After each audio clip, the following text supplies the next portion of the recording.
He shoots, he scores. Welcome back, viewers. So this is how business gets done in the jungle. You get your teeth from a local shaman, and his wife prepares all the decoration. And yeah, over a nice small conversation and some mapachos. And yeah, this is how it is. Beautiful Maloka. This is where he does his ceremonies. The government installed, all the indigenous people have a right to some government programs here, of course, because of land rights and things like that. But the government, one of the things it does, it installs free solar panels. That way they can charge their phones, have light throughout the day. And see, I don't know if you guys can see, but there's a light bulb that's on in there. So yeah, they have light throughout the day, throughout the night. Charge their phones if they have phones and stuff. So yeah, the jungle isn't as backwards as it sort of is portrayed in Hollywood often. But yeah, so now we're gonna take a hike back. Look at all these beautiful pineapples. Man, they just had the harvest. But yeah, these babies keep producing, man. Year on year, you got to cultivate the land, clean all around. There's some sugar cane mixed in the middle.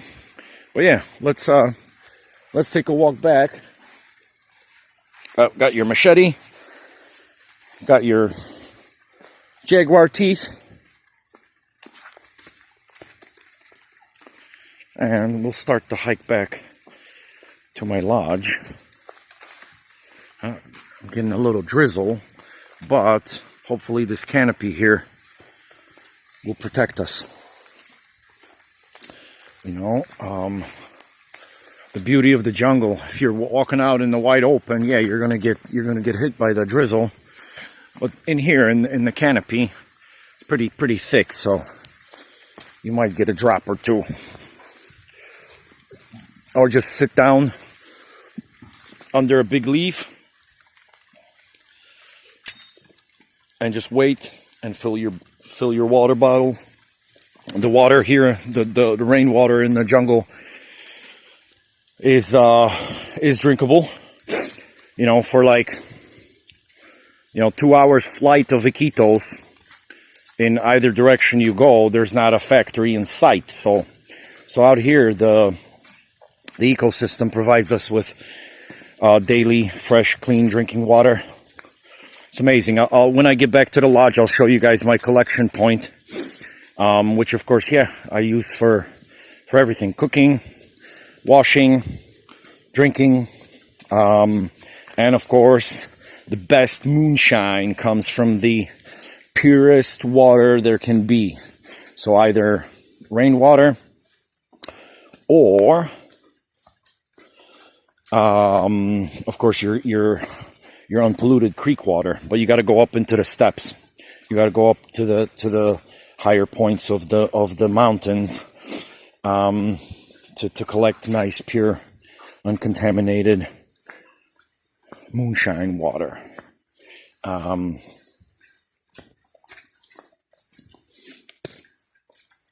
yeah.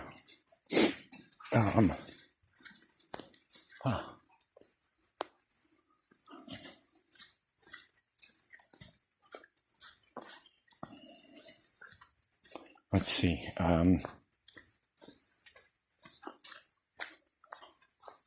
There's a nice big tree there. I think that one is Remo Caspi. And some of these names, check your scientific names, because out here, any part of the, as soon as you change regions in the jungle, have different names for the same kind of tree. Like here, I don't know. I gotta find out. But remo in Spanish is of course a paddle. Like a canoe paddle, and caspi is just sort of a general term for I think it's cedar. I think it translates into cedar. I gotta check it out. Utilize my Google Translator. But yeah, for example, the name Remo Caspi, it could be because, of course, that wood is widely used here to make canoe paddles. So maybe the locals just call it after what its what its purpose is, or mainly its purpose, because of course there's other purposes to any wood. But maybe mainly they use those for the paddles, because those paddles got to be strong because of the currents of the rivers. I mean, I've broken like 5 or 6 paddles already here. You know, like you kind of go through 5-6 paddles a year, and that's because of the power of the current. Sometimes you hit a log with your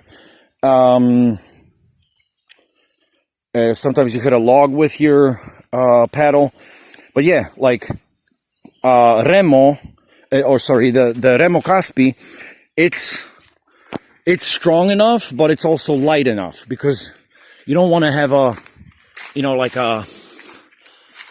want to have like a heavy, maybe like a heavy mahogany or something, to make your paddle, because that's just going to be too heavy. I mean, you're going to be like, Popeye the Sailor Man after about a month of paddling with one of those. You know what I mean? So yeah, here we are out in the open again. It's a nice little hike. I mean, I started recording as we left, so it's like 6-7 minutes so far, and about another 3-4 minutes over to my place. So it's about a 10-minute walk, and it's nice to have these indigenous Yaguas as your neighbors, because there's a lot of bartering here in the Amazon still. So, sometimes you can, of course, exchange trades. It's been done for millennia, so, so why mess up a good thing? And it keeps the government's hands off out of your pockets, because, of course, if you don't exchange money, they can't really tax you, can they? So, yeah, so up here, it starts a little hill. And see, I'll show you guys the point where when all this floods, I'll show you the point. Like right now, we'd be probably about to my boots high in water, and then up here, just up here, yeah, we'd probably be in the clear. So usually I leave my canoe here. In about a month, I'm going to bring my canoe down here and just place it right there. And when the water comes up, that way I can always move around continuously. Because yeah, access is huge here. Yesterday we did a minga comunal for a neighbor, carrying some logs of wood and planks that he made about an hour deep into the jungle, and then kind of do it stage by stage. So yesterday we did about 1.5 miles of carrying the wood, and there was only like 5-6 of us. Started at 10 a.m. we finished at like 4, and there was some rain, some sunshine, but the humidity and and just the environment takes its toll, man. Because you got to sit down, you got to lay down. So once you've brought enough planks, you can then lay down on the planks to rest. The women usually will bring refresco, chicha, all sorts of snacks and things for throughout the day. So it's a mission. Access and mobility is a mission here. But you're not in a hurry when you own your own land. Out here in the Amazon, you're never really in a hurry for anything, apart from watching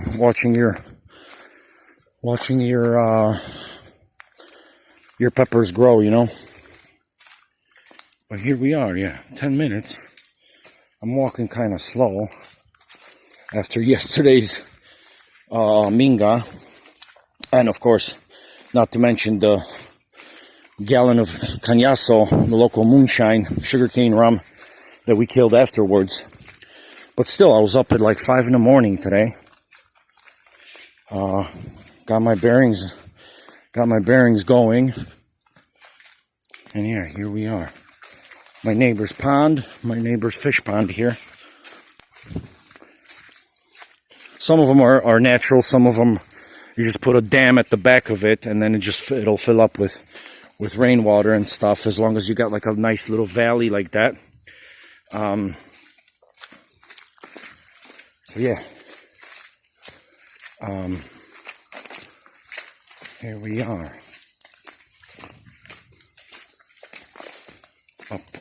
Up another little hill. Yeah, man. There's forest. There's the forest. There's the forest. See what an awesome tour guide I am?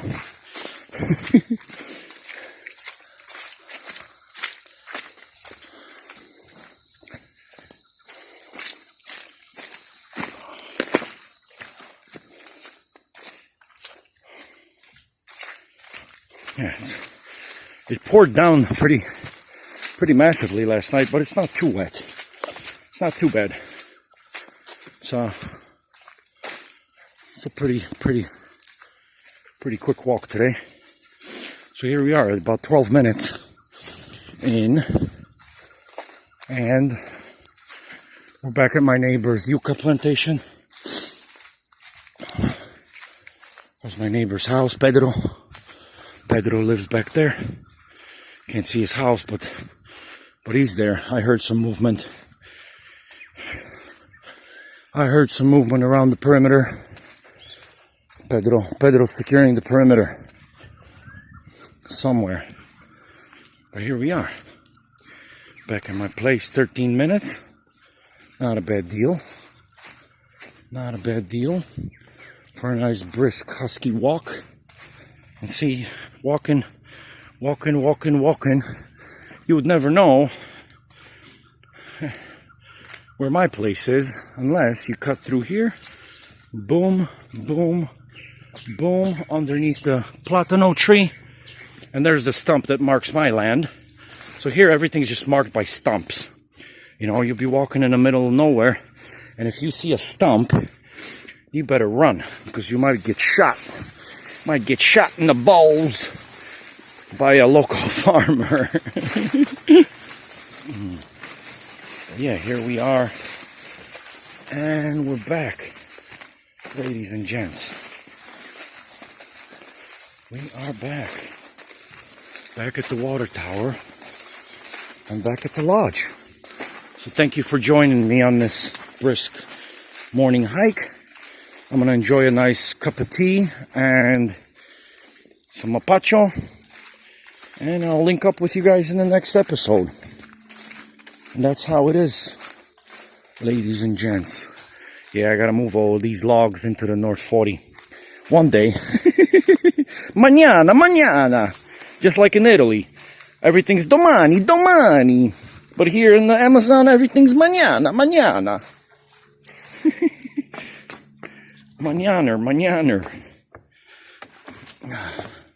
There we are. And we're back. So hasta la ciao until next time, ladies and gents.